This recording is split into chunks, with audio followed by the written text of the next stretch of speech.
An unexpected hero burst onto the scene during the first week of the World Swimming Championships.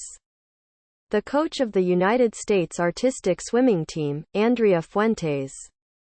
The images of the Spanish quadruple Olympic medalist diving into the pool and pulling out her swimmer Anita Alvarez, who had fainted in the solo freestyle final, will go down as one of the most shocking images of this year's sport. Fuentes has now reflected on the episode and discussed the incident in an exclusive interview. Unconscious artistic swimmer rescued from World Championships pool. Have you been able to get over those distressing moments? End quote. It has been a roller coaster of emotions and decisions. The truth is that I have experienced the most intense days of my life, and I'm used to pressure and big emotions, but this has been the pinnacle. I will remember these days for the rest of my life. End quote. Did the security measures fail, meaning you had to rush to Alvarez's rescue? End quote. I know a lot about the sport and I knew I would be the fastest to arrive. I didn't think twice. If there's one thing I'm good at, it's swimming. Every second counted and I reacted. Because I know Anita. I arrived 10 or 15 seconds before the lifeguard. I don't know if I would have changed that much, but as long as I'm in the pool they're safe. 2 days later all the lifeguards were practicing. They took it very seriously. Sometimes you think that because they are top swimmers they won't drown. Lesson learned. End quote. Your reaction is not what you would expect from a coach in those circumstances. End quote. I had no choice but to act. I was not going to stand by and watch Anita drown. It would have been cowardly. From the outside the photos are very impressive and I am glad that I inspire people with that action, or for others to save lives. I have practiced first aid many times, just in case. I have explained all the procedures and maybe someone can apply them in case of need. End quote. Your swimmer was out of breath for 2 minutes. Did her body tolerate it because she was used to apnea? End quote. 2 minutes is serious after a full solo. Nobody can last without breathing. You do it calmly in your bed, but not with your heart rate at 200. I was worried. Her heart never stopped, but there was some very scary moments. It lasted a second and then it was, okay, what can I do? And I applied what I knew, opening her mouth because her jaw was super tight, and I massaged her to relax, talking to her which I thought was going to make her react. End quote. When you saw each other again, how was it? End quote. In the swimming pool they had the apparatus to monitor all the vital signs and everything was normal from the first minute. That's the amazing thing about Anita. After 2 minutes without breathing, how could it be that her body had everything perfect from the very moment she woke up? She didn't even have low oxygen levels. End quote. Despite this, FINA prevented her from competing 2 days later?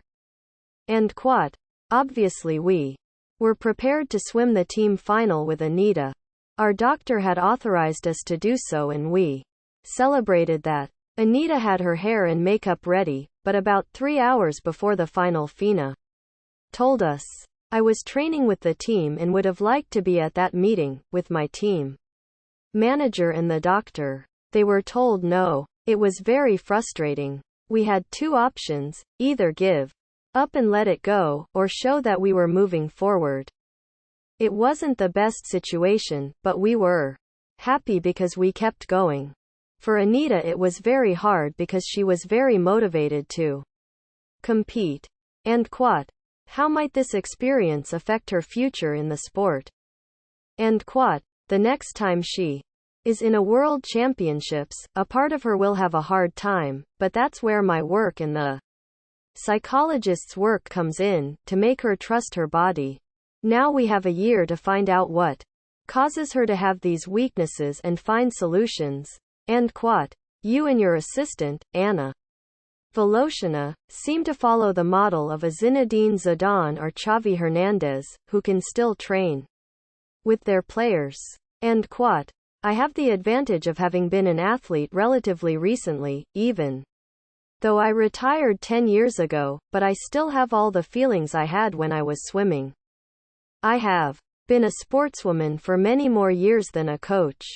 I often jump into the water and teach them how to do pull-ups, how to paddle more efficiently, because I know all the tricks. I grew up next to Gemma Mengual, who knew much more than me, and I learned much faster. Both myself and Anna, who have been at the top level, throw ourselves into the water so that they can see how it has to be. We teach them sensations. We even swim with them in the galas. It's a very different relationship than in other national teams.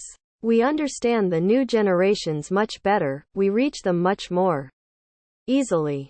We have a style that people want to see evolve in synchro, both in the choreography and in the way we train, in the way we respect the athletes, because we have been on the other side. That is an advantage because times change. On the other hand, we don't have as much experience.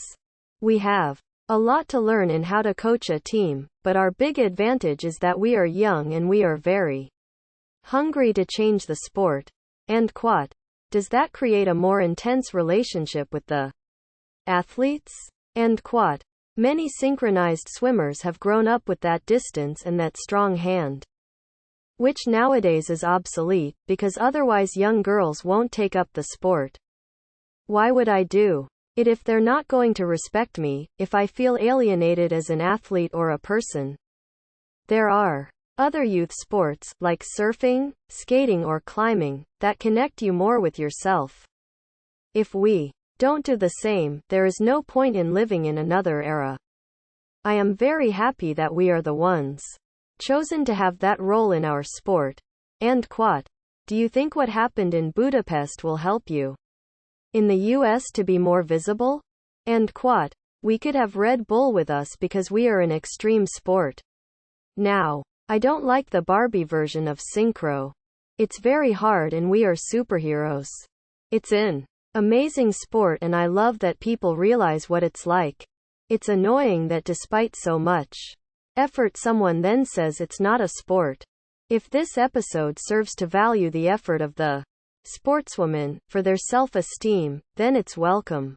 I want to help synchro to better position itself. How many sports register fainting at a high level? The elite has that risk factor. If you don't like risk, you don't need to be at the top level. You have to be guided by your heart. In our case, there were no consequences. We have all competed at that level and we are perfectly fine.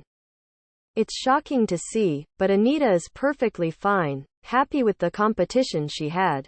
And quat. Have you spoken to your children yet? And quat. I don't think they've even seen the photos, but Victor Cano, her husband and ex-Olympic gymnast, has helped me a lot emotionally because it was a shock for me too. The next day I woke up and I couldn't even walk, my back was contracted, but I have to be strong in front of my team. At least in front of Victor the first can let myself fall. And quat. Are you still thinking about continuing until Los Angeles 2028? And quat. I'm taking it 1 year at a time. Now, I want to leave the United States as high as I can. I came here because they trusted me in the first place and I'm super grateful to them. I'm not going to leave them until I qualify the team for an Olympic Games, which they haven't done since Beijing 2008. That is my mission and I want to repay them for what they have done for me. They believed in me, they let me be myself. And quat. Will you rest now? And quat. For 2 months, then it's 2 years without stopping. I'll be in Spain, with family, friends, drinks. I'm looking forward to it. And quat.